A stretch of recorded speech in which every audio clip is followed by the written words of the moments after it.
Happy New Year, budgeters, and we are starting this new year with a $40 deck. You guys already know the $40 deck series where the decks are as cheap as my fake Ray-Bans. Guys, we are rocking some Machinas, however you want to pronounce them, and this deck is straight up dangerous, guys. And as you can see, we are going up against DPE.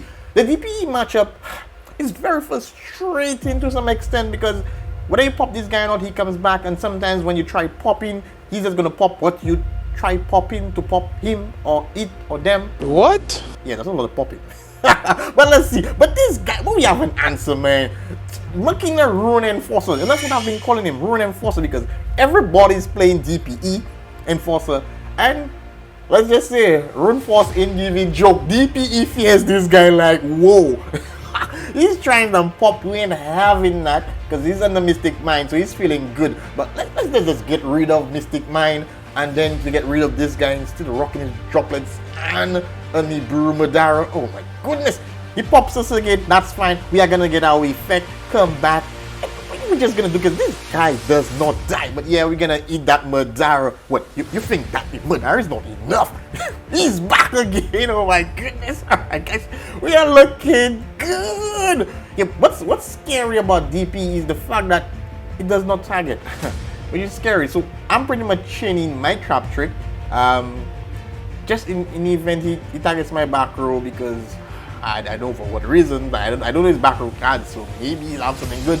But he doesn't, he goes for the Rune Enforcer. And guys, this is pretty much the reason why I love banishing these two cards. These are always my target for Rune Enforcer. Yes, I know guys, I'm gonna keep calling it Rune Enforcer because I've been Rune Enforcer's life a lot with this card, so I'm just stuck in my head. These two cards, because on my opponent's turn, if Rune Enforcer is destroyed, it special summons these two guys. So one, our spare guy is gonna send to the graveyard a Citadel, and two, our Air Raider is now gonna pop itself to get you a fortress. Once it pops, Citadel comes to the field, you get yourself a fortress. You kind of have like a 1.5 interruption, playing one time head, keep you safe until your next turn, where you pretty much bring back Rune Enforcer, and you don't know. When the Rune Enforcer in the field, like 4-6k. Oh my goodness, the card is, of course this guy's gonna scoop. What do you think? Now I know you guys see the dozer in here and wondering, is this Earth Machina? Nah fam, this is not Earth Machina. I'll show you why I'm playing the Infotrack engine. Alright guys, in this duel I'm gonna show you guys, demonstrate why I play the Infotrack engine. It's pretty much for draw. As you can see, our opponent is rocking his extravagant. It's a $40 deck. We don't have draw power, and this is pretty much the best way. And guys, trust me, it adds so much value to the deck. Whenever you open Metal Cruncher, you can pretty much go for a combo. It sets up your hand and pretty much sets up your field. And we're pretty much gonna see here how it goes. Alright, we're pretty much gonna see how it goes. Get dozer, then you're gonna go the entire dozer combo. Guys, this allows you to go +2 and gives you a follow-up play for your next turn, which is pretty much crazy, guys. I love this. I love this play line so much. Like, I've been also play testing like a bill under $100 which plays extravagant because the extravagant is now cheap, and like I always keep coming back to this bill because this bill is just so much more exciting because of the dozer play. The only issue I have with the dozer play is the fact that it pretty much locks you into Earth Machines. So even if you have Enforcer in the grave and it's possible to summon it, you can't, but that's all fine. We are all happy with that. So as you can see with this play, guys, you are always gonna leave a Goliath on the field, and you're gonna ensure that your Stormer stays in the graveyard, because this pretty much gives you a free search going next turn, and you can do this entire combo, draw 2 combo, all over again. Which is great. So this is my so I pretty much got a hand here and got a play. So we are looking so much better than it would have been in a standard Machina, just going first line up play. So I'm feeling really confident. I'm feeling really confident here. But man, I really need to learn the Flandering matchup, because man, it's really all over the place. However, yeah, we got wind of what was going on. We got a wind of what was going on. Yeah, because as you can see, guys, I will, like I explained earlier, I will always run to the Scythe guy because I always want to have Scythe and a raider in the graveyard, so we can swag with our rune enforcer. We swag with our rune enforcer, right? But coming for the play here, like, man, and what's weird about this matchup is like all this happens in one chain and I'm unable to do anything. The search and the draw all happens pretty much in one result, in one play. I'm like, oh, man, this hurts my heart. And then MPM comes, this damn penguin. Alright, guys, I'm no animalist. Alright, that's not the word. But you know, I don't hate animals. It's like zoologist or zoophobia or something like that. Y'all phobia for zoos. No, come on, right? But MPM, man, this guy is a pain, yo. This guy is a pain. I'm like choking now, cannot activate my effect. And this guy is now like flexing his way. But we called for enforcement over, waiting to overdrive, and we just right get to this field. And oh my goodness, guys, we are gonna see the EMR in play. You're just gonna set and that fam now. Get this out to air. What's going on? And this deck is so spicy. Now, as you can see, here's pretty much the follow-up play here, because we can attach Goliath, then get a sweet search. And guys, we're gonna pretty much combo off and just OTK our opponent. And this deck is so crazy, yo. Now let's see some more. Alright, in this dude, I'm gonna show you guys.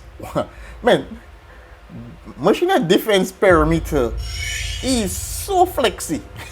Not sexy, it's flexy. Cause this card on paper, like it doesn't seem like it does much, but the amount of chain blocks and plays this card gives is just crazy. And like, while I'm talking about this card, a big shout out to Akil. Akil pretty much introduced me to this deck. Man, he made me see the power. So thanks to Akil, I opened my playing this deck to show you guys, and I must say, guys, many duelist lives has been ruined. Rune Enforcer. See now, this guy, come on, this is a deck with no negates. Well, except Rune Enforcer does have a form of negate during when it's attacking. But it just straight up just beats everything, right? Beats up everything. Now here's a sweet play, I love it. Man, Machina Fortress is so good, man. This guy is a boss. But from here, guys, we had a mediocre hand. This hand was pretty much somewhat sucky. But you know, the Urgent Schedule, thank you for the reprint. Now cheap. Urgent Schedule changes everything. These two cards change everything, guys. Everything. So our opponent can pretty much combo for all like he wants. We do not really care about this. You know, we do not care. We do not really care about this. He's trying to play all safe. Trying to pop my back row. That's fine. I'm gonna get a switch. Now this guy is using Bolt in his way. So we're gonna pretty much pop a card. Citadel is gonna come. What's great about here, guys? All this is happening. And in the event the opponent has a Stellmeister or Ghost Bell, we are all good because we are chain blocking with our parameter. What's so good? It puts our spare in our hand. Once spare is added to your hand, it pretty much presses on itself and dumps a monster. It pretty much gets us our Rune Enforcer in the graveyard. Citadel's on the field, we're popping everything. And guys, we are looking so good.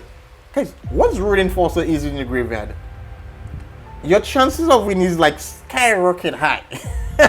Your chances of winning if you go into battle phase is like, yeah, I'm almost definitely. Yeah, this guy's gonna eat the Raigeki. He's gonna try something here, but that's all fine. At this moment here, guys, we are super flexing.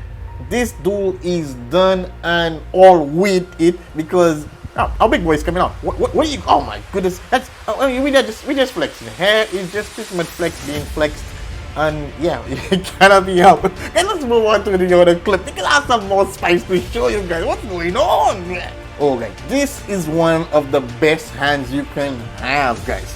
This gives you a setup for next play and a +2 withdraw because oh my goodness, the dozer engine is so good. You can pretty much flex out the dozer engine here after you've pretty much set up your Rune Enforcer in the graveyard. Like I said earlier, my only problem with the dozer combo is unfortunately we are locked into Earth Machines and we cannot summon our Rune Enforcer, but we are all good, guys. Next turn this guy is gonna pay. Guys, if you are receiving any value from this, drop kick the like button if you're receiving any value. What's going on? Yeah, my opponent. Alright, this is an interesting play here. yeah, we are gonna eat an evenly match. Now I'm gonna do some additional plays there, which I don't necessarily have to do, but just share greediness on my part, and two, I'm just so already conditioned on always summoning my reinforcer using my spare and air raider. So what I'm gonna do, I'm gonna one chain air raider, so it's gonna pop itself, which I'm gonna get a citadel later on, and if it's effect, I'm pretty much gonna get fortress. However, I didn't want my spare to get banished, so I activated my overdrive, which I have already gotten banished itself, so I can destroy it and send it to the graveyard.